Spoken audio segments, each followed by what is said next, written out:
What's up, everybody? It's Jeffrey Lyles back at you again with another installment, a long overdue installment of Lyles Movie Files. Joining me as always, it's little brother Jayce. Bro Shot, how you doing? We back. 2023. We back. We didn't leave Yes. y'all. Hey, Uh, uh, world. I'll share the details of why we've been away later, but there's so much to get into. I asked you guys last week before we decided not to do it to come up with your top five list of 2023 films. Did you complete the assignment? Yeah, I totally got it right here. Uh, Man, it really is right here. I just oh, gotta okay. figure out, you know. ah, Dang, man.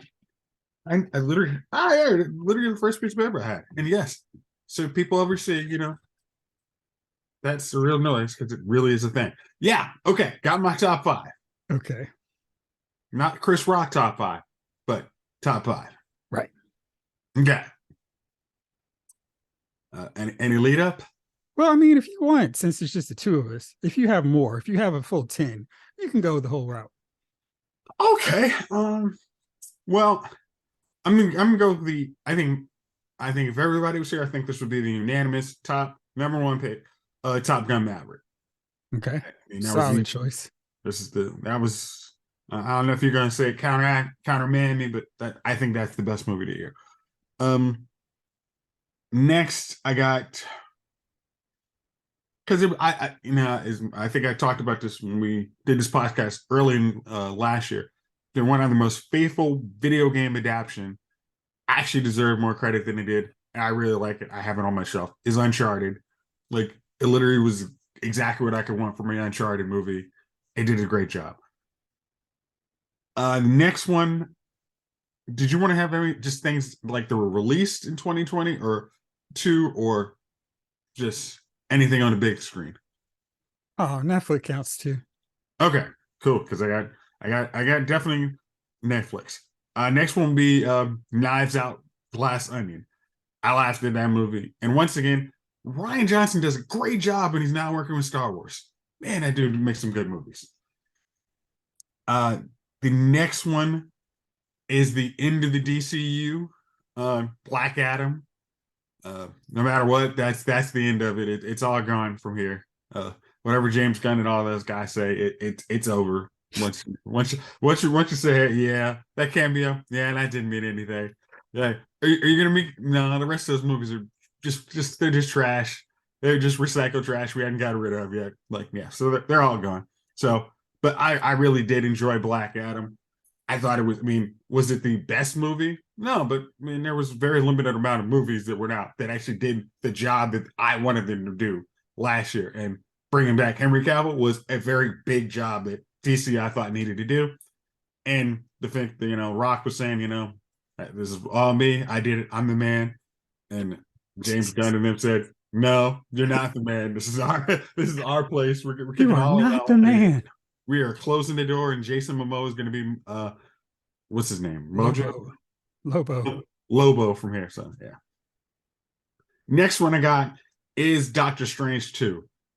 That movie actually did like that didn't have to do anything. It really was exactly what I wanted. It was a creepy Doctor Strange focused movie that allow Wanda to be a like I was really worried. I knew when I first talked about the movie was she was just going to be a sidekick character, very off in the wind character, and that was not the case. She was back. I mean, if you haven't seen it here, it's on you. Spoiler.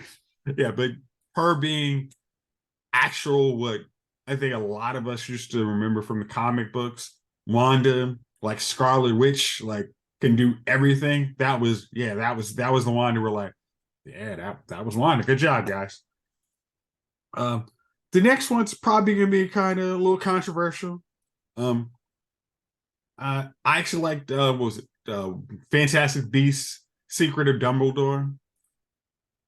That movie was very much all of the stuff they should have put into um gosh, what was the name? Deathly Hollows Part 2.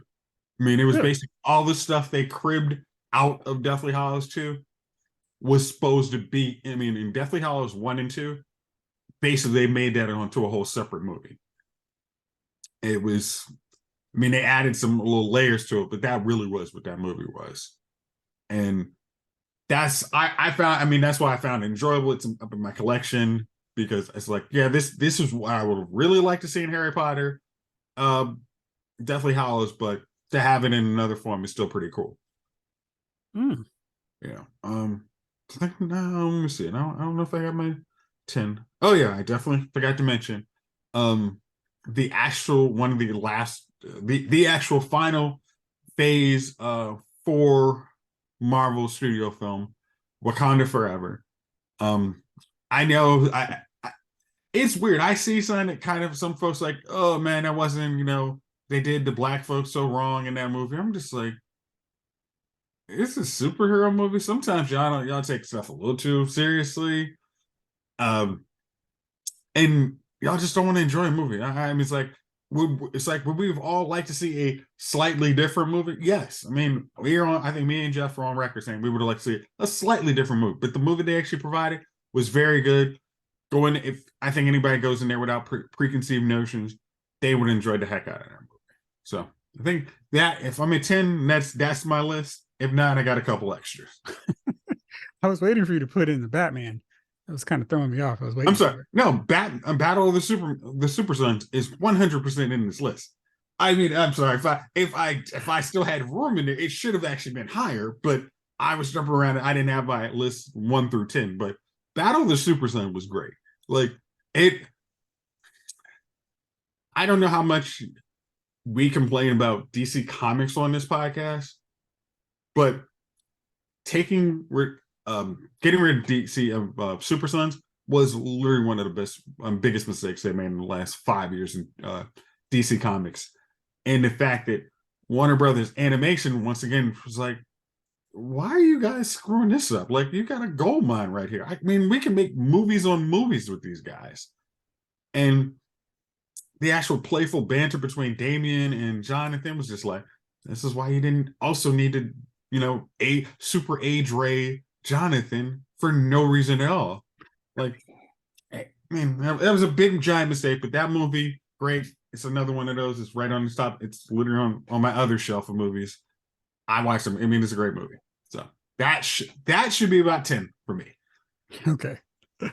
So let me see. I check one more on my list here because I have a bunch naturally because I saw a pretty decent amount. I only saw 76 movies this year reviewed. Woo! Um, yeah, well, that was, due to circumstances beyond my control.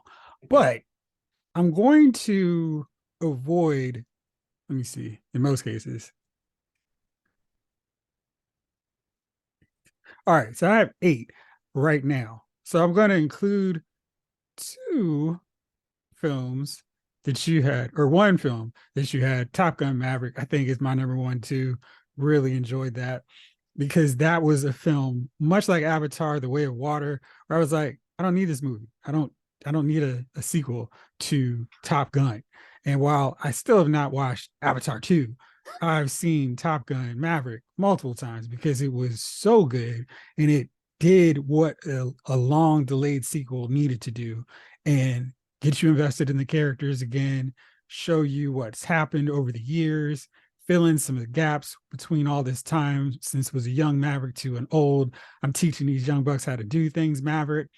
Got a little cameo with Ice, which was just tugging away at the heartstrings. And it was great. I mean, it was just no issue with anything they did in that movie. And I was so impressed with how they put it together and really had me excited for it at the end of it. So got that. And then I would put what's his face, Glass Onion on my list as well. This is taking me over. So I'll figure out what's going to go to honorable mention. But I'm starting to like Daniel Craig more in this role than anything he did as James Bond. And I just feel like he has so much more personality in this, where I felt like he was just trying to be stoic, gruff, emotionless guy, James Bond.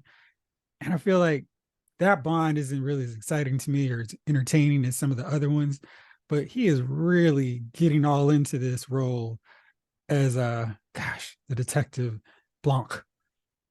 I was gonna say, like that movie. I mean, I think even like David Bautista, like when they were doing the publicity for the movie, he's a much cooler guy. It's like I think the pressure of being James Bond annoyed the heck out of him when he was like doing Spectre, and then but he's like Glass Onion. This is a whole different cat. He's fun to be around. Like, and I think that comes out in the performance too. He's like, oh yeah, let's do this. Y'all want to do Yeah. 5 of these Netflix? I'm cool with that. Yeah, I'm definitely down for more of these because he's really fun in the role. And I think he's just, I don't know, he just seems like he's just cutting loose and like, I don't care. I'm just having fun. And I ain't got that to be in fun shape. is, All I can do is make some jokes and look real smart. I'm good. yeah, yeah. So I really like that. So then I put Nope on my list because I just like Nope. I thought it was fun. Jordan Peele is really creative to me. And I just, that whole opening act to the whole, here's what really went down on the show is really like creepy and unnerving. And then the whole deal. I know some people didn't like it as much as some of his other films, but I really liked it, and I'm down for any movie he wants to put out. Okay. And so those are more of the big marquee ones, and of course Black Panther, Wakanda Forever. I definitely think of all the Phase Four films by far, it has the best, most comprehensive story, one of the best endings I've seen in a movie in a very long time. It just worked out so perfectly, tied in all the real life grief of losing Chadwick Boseman into the film, and it just really worked. And I thought it was really good. Can't wait to see what happens next. Letitia Wright said they're working on a part three right now, so who knows what direction they're going to take, but I'm very encouraged and excited to see what they do next.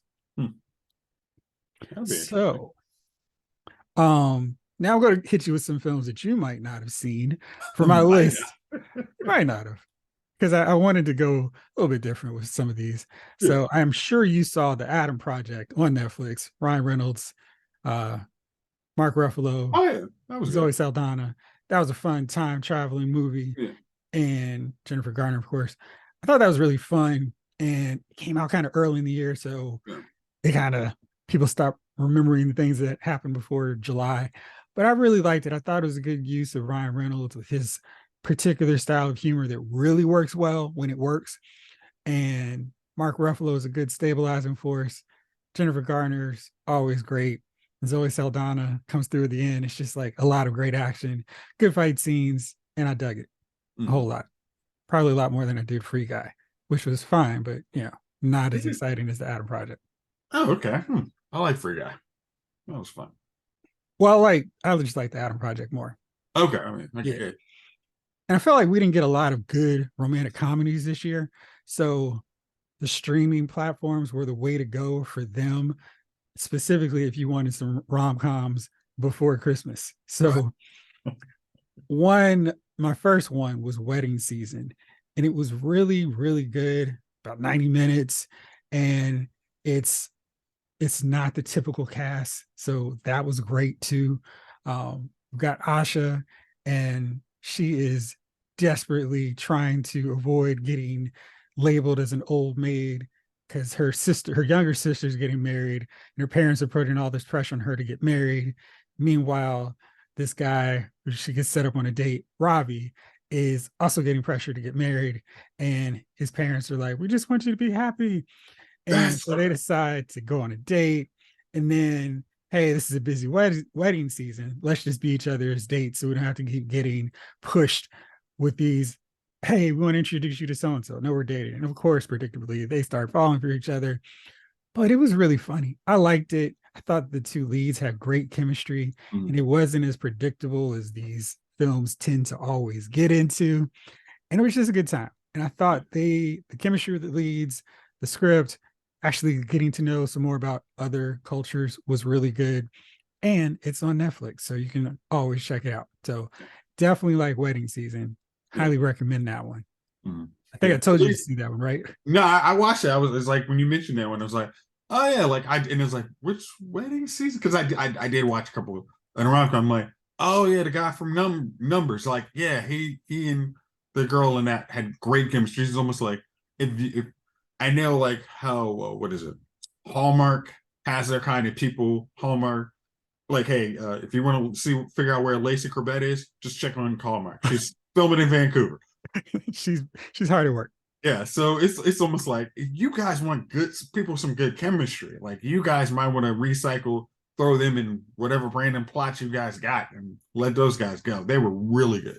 Yeah. And I liked how that last act in that movie was not as predictable.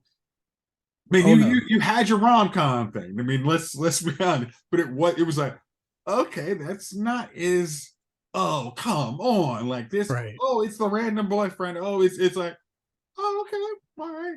It's a little different. Okay, let's go with Yeah. it. So that was good. And the other rom com that I wanted to make sure to bring some more attention to, because this was back in February. So I know a lot of people have forgotten this one. I Want You Back with Jenny Slate, Charlie Day. They both get broken up with their significant others. Jenny Slate gets broken up with Scott Eastwood, and Charlie Day gets broken up with Gina Rodriguez. And they decide, okay, we're going to break them up with their new relationships. And it's really funny because the way they come together really makes sense. They're just sad and depressed. And then they start telling each other about how they got dumped for somebody else. And then they're like, all right, well, let's break them up so they can remember how great they had it with us. And the whole premise is funny. Charlie Day is the guy who really works well as the lone guy in a rom com. He's one of those acquired taste comedians as a sidekick, but on his own, he was really good as the lead. And Jenny Slate is really good. I just like her. I think she's got the right amount of quirkiness and funny. She just every role I've seen her in, she just works. And this one, they have really surprising chemistry because I was like, oh, okay, but they really, really came together to the point where it's like, oh, stop wasting each other's time. Just get together, you two. What are you Well, doing get here? your two kids together. Oh yeah. Exactly. So that was fun. It's on Amazon. You can check it out now, but that's not one you have to worry about disappearing anytime soon. We're going to be saying goodbye on the 15th to this one. So I Want You Back. Check it out. It's good. Another one that I think needs more praise and adoration was Chippendales Rescue Rangers movie. I love that movie so much. And it was just so like they did the Roger Rabbit thing where the humans and cartoon characters are interacting, and they had so many fun cameos, and they just poked fun at old CGI technology, and it just really, really worked. Like there was nothing that I disliked about this movie. It was funny, had some nice surprises, lots of spoofing, poking fun at the genre. It was really good, really enjoyable, really liked it. Yeah, the CGI surgery was so. As Oh soon as you gosh, mentioned, I was like, yes. So I like how we're doing like, hey, top 10 or more. So another one, another early one. This is weird because normally in the beginning of the year, the movies are terrible. But last year had some really good, really strong movies, like in the first half of the year. So it was kind of weird how it switched up. This one's called See For Me. And it was kind of sort of like Don't Breathe, but a little bit different. So in See For Me, this visually impaired girl is, she was a Olympic hopeful, and her sight starts to go away. So she's really kind of annoyed. So she uses this app called See For Me, where they can call in somebody who's like at a call center, working from home, and they navigate them through different places in a building. So this home that she's house sitting, there's a home invasion, and Jessica Parker Kennedy from The Flash has to help guide her through these guys trying to steal everything in the house and do all this stuff while she can't see. So it's really good. It was really fun, and they did some really unexpected twists in this one that I did not see coming, because I was like, oh, okay, I see where this is going. It was like totally, totally different from that. And it's only 92 minutes, so it's perfect. It didn't feel like it was wasting its momentum, starting to run out. It was just the right amount of time, and it was really good. So See For Me is another one. where can you see that one at? That one I think is maybe on Netflix now. Okay. Yeah. And then one you can see on Hulu is Prey. And the Predator franchise has been one where, and I was like, all right, well, what can you do fresh? What can you do new about it? So they decided, let's go all the way back. Let's go put a Predator into the early American frontier, 1791. So we've got this Comanche nation warriors just doing their thing, and then a Predator coming in here with all his super advanced technology, just spamming the heck out of these guys. And this one girl who wants to be a hunter like her brother, going at it with the predator. And I know so often we go, oh man, they're just going ridiculous. How is this woman, this small, frail woman, being able to take care of this big, massive dude? The Flash. film actually accounts for that, where it's not a thing where she's super powerful and hey, I've got the movie female energy here. She just it's really well laid out, well thought out. The fight scenes make sense. How everything comes together also makes sense. And I just like they nailed the predator thing of this guy has so much more technology against these people who are so far on the warfare scale of him. But then they start making it a fight, and it just so good. Really enjoyed that one. It's on Hulu. Definitely worth checking out if you have not already seen it. And then I think I'm probably at my honorable mention stage. Oh, I'm sorry. One last one. No. Everywhere, everything, everywhere, all at once. Michelle Yeoh really gets to show off, and I know Kate Blanchett is going to win the Best Actress for Tar because the second it was revealed, it was like, oh boy, this is an Oscar win for her just because they love Kate Blanchett, and this is it. But she did win the Golden I was Globes about to say the Golden for Globes. It's a little yeah, different now. you know they You gotta know, they've got to shake things up a little bit just to be like, hey, look, really, we're progressive, honest, please honest, watch our shows the rest yeah, of the award season. Like we may surprise you. nope. So yeah, but she was great in the movie. It's so way out there. It's one of those deals where I understand if people think it was a little too wild for him, but if you're willing to go along with it, it's absolutely great and just so fantastic. And I cannot really describe it or do it justice. Just watch the movie. It's a lot of fun and just really, really was exciting. I think that one is probably the closest to Top Gun Maverick for me in terms of like, oh, this was a really great movie in 2022. Okay. And final non honorable mention Battle of the Super Sons, an excellent cartoon movie from the DC animated universe. It's like the only thing that I can reliably count on for good DC products these days. But that was great. I love that movie so much, and just showed why John, as a young kid, worked so much better than him as a teenager. And Brian Michael Bendis has no idea what the heck he's doing. All right, so then my last two honorable mentions, Gatlip. Gatlip is a really interesting movie because it's about a game night with these four friends, and these four friends have these just they don't seem like they would be friends like if you just looked at the picture of them, but they have such great chemistry in this movie, and the premise of the film is so wild and so out there that it's just like I love this movie so much. I was like, wow, this is cool. So basically, the game is kind of possessed, and the friends have to figure out a way to stay alive, survive the night, and tell all their secrets and all this stuff before they get killed. Really fun, and I think it's on demand now and digital, all that good stuff. But check it out; it's worth checking out. Final honorable mention is Bodies, Bodies, Bodies. This one I felt when I saw it, I was like, oh gosh, it's gonna be like Spring Breakers, but it's so much better than Spring Breakers. It's this group of friends who come to a house for a big house party, and then something happens. One of them ends up dead, and then the rest of the crew gets paranoid, and it's like, whoa, who's the killer? Who's trying to kill us all? There's some strangers, there's some motivations everybody has that they could probably be the killer, and it just is so much fun. And hopefully you haven't had the ending spoiled because it's so insidiously great and so much fun. And the performances are great in that one as well. Definitely a fun one to watch if you have not already heard about how it plays out. But it's really fun. Which And one's what do you know which streaming service that's on?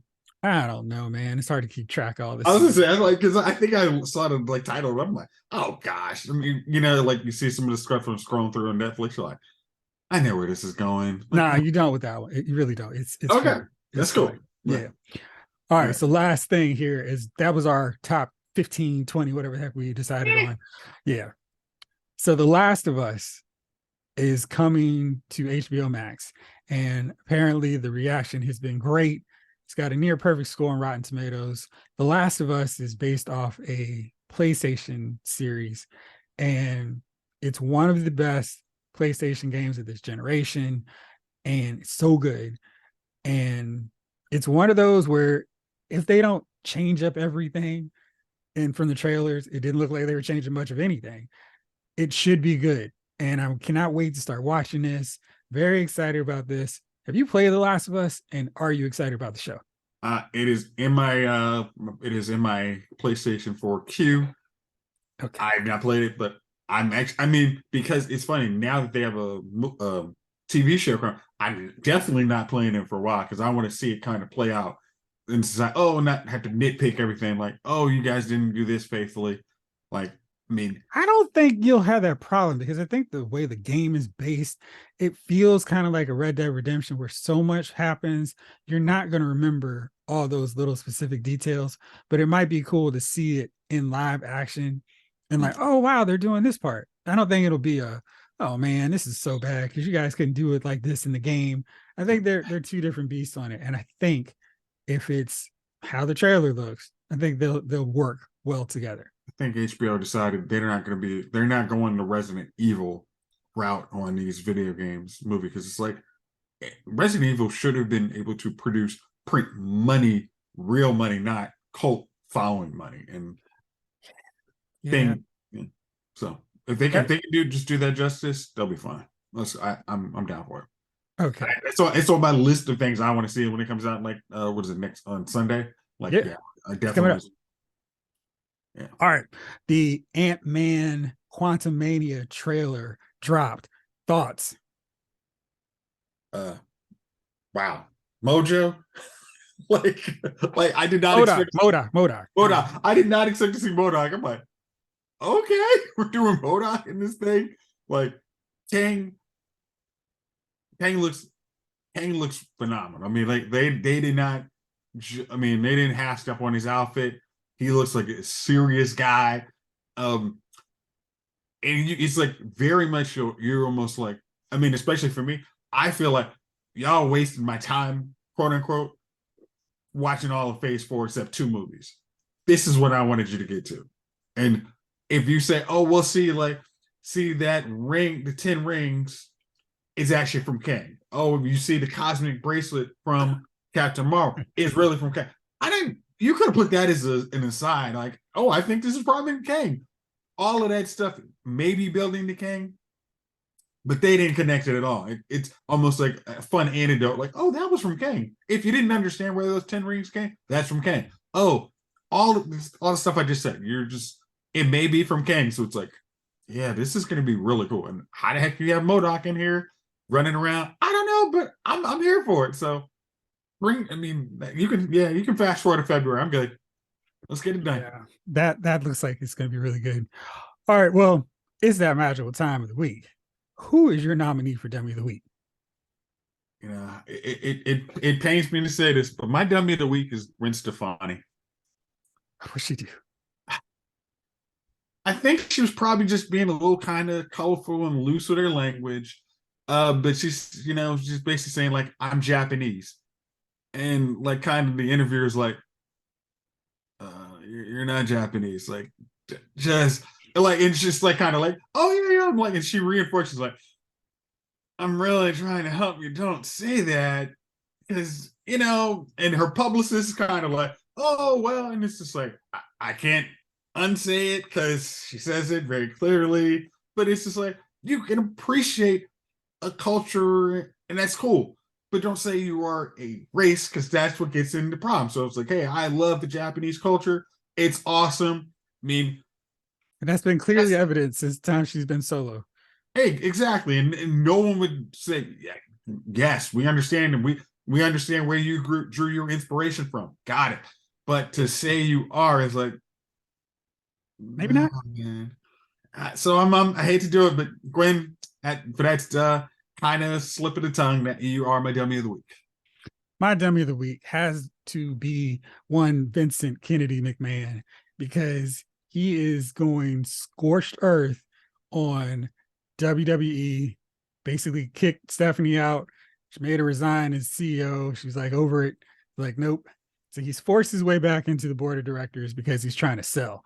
And the rumor now is he's going to sell to some Saudi company, which is not going to be good for business because a lot of wrestlers are not very happy with his involvement with the Saudi government in the first place. And So that yeah, was that so would probably make sense why that Crown Jewel was. He's probably been talking to him for a while, and I don't think that's gonna fly. Like, yeah, I don't think it's going to work out too well in the long run. He's probably going to make 5 billion off this sale, but I think we're going to see a lot of people leaving WWE and heading over to AEW so they cannot be used properly there either. But it's not a good look and just really bad because WWE had been improving under Triple H's leadership and people were excited about it again. And now that excitement is starting to. as soon as I sent you the announcement, I'm just like, say goodbye to the good times because they're gone. It's They've like, been gone. We're in the okay, this is pretty decent, but Bloodline and Roman Reigns doing the thing. But oh yeah, yeah, that's it's enjoyable. it's been great. All right, well, bro, shot. Thank you as always for rolling with me. Thank you all out there for watching and listening. If you haven't seen any of our top 40 movies for 2022, check them out. Let us know what you thought about them. And we'll be back here bigger, better, and ever next week. Thank you for watching. This episode of Lyle's Movie Files has been filed.